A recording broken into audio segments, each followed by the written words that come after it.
وعن أبي أمامة رضي الله تعالى عنه قال قال رسول الله صلى الله تبارك وتعالى عليه وسلم أربعة لعنوا في الدنيا والآخرة وأمنت الملائكة رجل جعله الله ذكرا فأنث نفسه وتشبه بالنساء وامرأة جعلها أنثى فتذكرت وتشبهت بالرجال والذي يضل الأعمى ورجل حصور ولم يجعل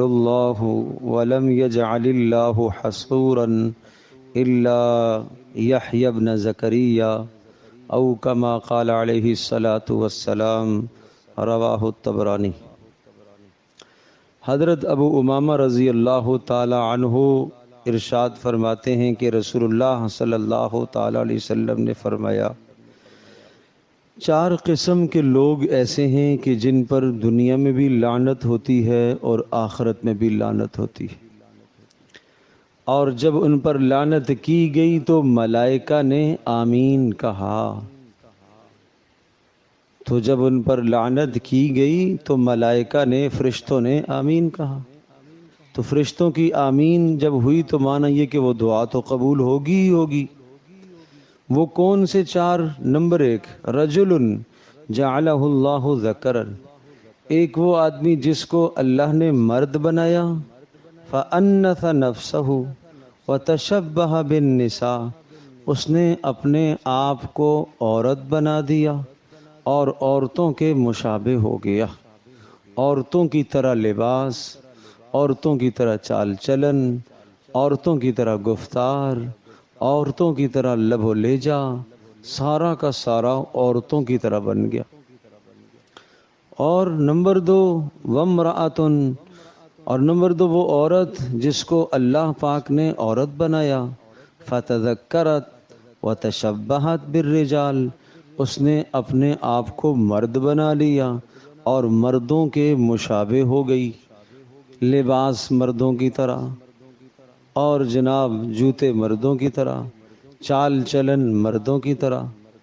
مرد کا لباس اوپر سے جانے والا جو ہوتا ہے اس سے مرد کے ٹخنے ننگے رہنے چاہیے، تو اگر مرد کے ٹخنے چھپے ہوئے ہیں تو یہ عورت کے ساتھ شباہت ہے، اس لیے کہ عورت کو ٹخنے چھپانے کا حکم ہے۔ اور اگر عورت کے ٹخنے کھلے ہوئے ہیں تو اس کا مطلب ہے کہ یہ مرد کے ساتھ شباہت کر رہی ہے، اس لیے کہ مرد کو ٹخنے کھولنے کا حکم رکھا گیا ہے۔ تو لباس میں، پوشاک میں، اور اسی طرح سے اور دیگر چیزوں میں آج جو جوانوں کے اندر یہ چیز دیکھی جاتی ہے، گلے کے اندر لاکٹ ڈلے ہوئے، ہاتھوں میں کڑے پہنے ہوئے، کانوں میں بندے ڈلے ہوئے، یہ کس کی شباہت ہے؟ یہ عورتوں کی نہیں ہے تو اور کیا ہے؟ یہ عورتوں کی شباہت نہیں ہے تو اور کیا ہے؟ پھر یہ جوان پیارے پیغمبر صلی اللہ تعالی علیہ وسلم کا امتی، پھر پیارے پیغمبر صلی اللہ تعالی علیہ وسلم کے ساتھ تعلق کا اظہار کرنے والا، پھر پیارے پیغمبر صلی اللہ تعالی علیہ وسلم سے شفاعت کی توقع اور امید کرنے والا، لیکن پیارے نبی صلی اللہ تعالی علیہ وسلم کی بات تو نہیں مانتا۔ انہوں نے تو منع فرمایا مرد کو کہ وہ عورتوں کی شباہت نہ اختیار کرے، وہ عورتوں کی طرح لباس نہ پہنے، وہ عورتوں کی طرح گلے میں زیور نہ لٹکائے، وہ عورتوں کی طرح ہاتھوں میں کوئی شے نہ پہنے، وہ عورتوں کی طرح کانوں میں کوئی چیز نہ لٹکائے، یہ تو عورتوں کی شباہت ہے۔ تو ارشاد فرمایا ان 2 قسم کے لوگوں پر لعنت، اور تیسرا والذی یضل الاعمی، اس شخص پر بھی لعنت ہوتی ہے جو کسی اندھے کو راستہ بھٹکا دے۔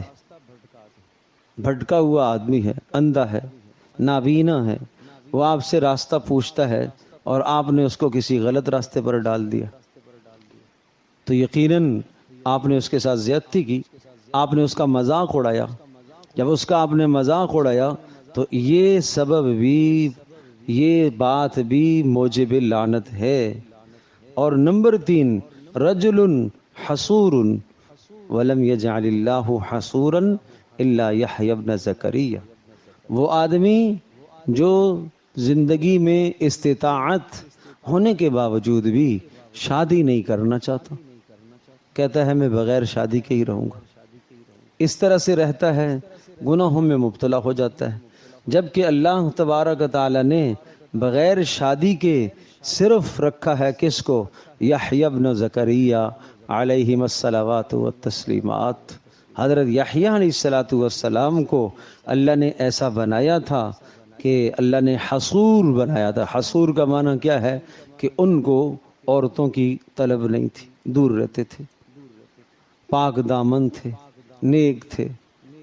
تو ایک آدمی استطاعت اور اسباب ہونے کے باوجود بھی اس پیارے پیغمبر صلی اللہ تعالی علیہ وسلم کی سنت نکاح کی طرف متوجہ نہیں ہو رہا، اور وہ نہیں کرنا چاہتا، نہ کر رہا، نہیں کرنا چاہتا، تو یہ کوئی اچھا عمل نہیں ہے۔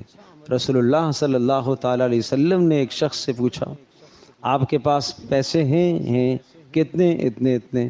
غریب ہو؟ نہیں، غریب تو نہیں ہوں۔ شادی کی ہے؟ نہیں کی ہے۔ کہا پھر تو تم شیطان کے بھائی ہو، پھر تو تم شیطان کے بھائی ہو۔ تو اتنا اسباب کسی کے پاس موجود ہو کہ وہ مہر ادا کر سکتا ہو، اور بیوی کو 2 وقت کی روٹی فراہم کر سکتا ہو، اور ضرورت کے کپڑے دے سکتا ہو، اور ایک کمرہ الگ سے اس کو دے سکتا ہو، تو یہ صاحب استطاعت ہے، اس کو شادی کرنی چاہیے۔ اس معاملے کے اندر رسم و رواجوں کو نہ دیکھا جائے کہ لوگ کیا کہیں گے۔ اتنا عالیشان محل ہوگا تو شادی کرے گا، اتنا بڑا بنگلہ ہوگا تو پھر شادی ہوگی، اور اتنا بڑا ولیمے کے پیسے ہوں گے تو پھر شادی کرے گا۔ تو بھائی رسول اللہ صلی اللہ تعالی علیہ وسلم کی جو تعلیمات ہیں، ان تعلیمات کے اندر یہ بہت آسان عمل ہے۔ ایک اور حدیث میں ارشاد فرمایا کہ 3 قسم کے لوگ جنت میں نہیں جائیں گے۔ کون ہے اللہ کے رسول؟ العاق للوالدی، ماں باپ کا نافرمان جنت میں نہیں جائے گا، اور ان راتوں کے اندر بھی ماں باپ کے نافرمان کی بخشش نہیں ہوتی، لیلۃ القدر جیسی مقدس رات میں بھی بخشش نہیں ہوتی۔ اور نمبر 2، والدیوس، دیوس بھی جنت میں نہیں جائے گا، اور ورجلۃ النساء، اور رجلۃ النساء بھی نہیں جائے گا۔ وضاحت آ رہی ہے آگے۔ رسول اللہ صلی اللہ تعالی علیہ وسلم سے پوچھا گیا، اللہ کے رسول یہ جو آپ نے فرمایا یہ کون ہے؟ دیوس کون ہے؟ کس کو کہیں گے؟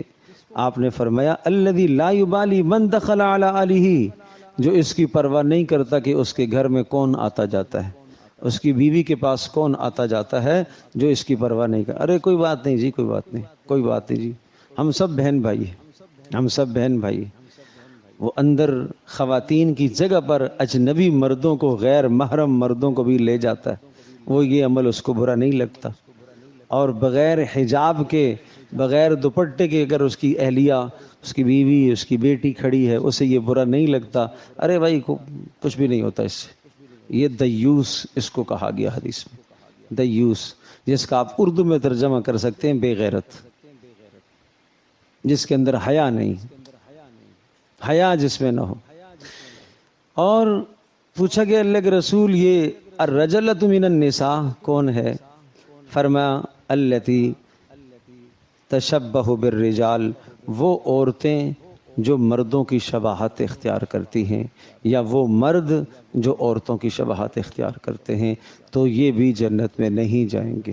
یعنی یہ سبب ہے ایسا کہ جو ان کو جنت کے لیے رکاوٹ بن سکتا ہے اور جہنم میں داخلے کا سبب بن سکتا ہے۔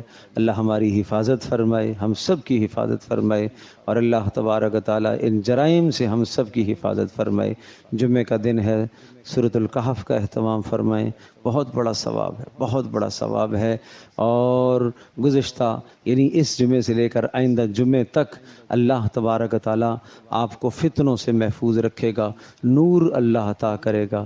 فرمایا جو ابتدائی 10 آیتیں سورۃ الکہف کی یاد کر لیتا ہے، یا آخری 10 آیتیں یاد کر لیتا ہے، اس کو دجال کے فتنے سے محفوظ کر دیا جائے گا۔ اللہ پاک ہم سب کی حفاظت فرمائے۔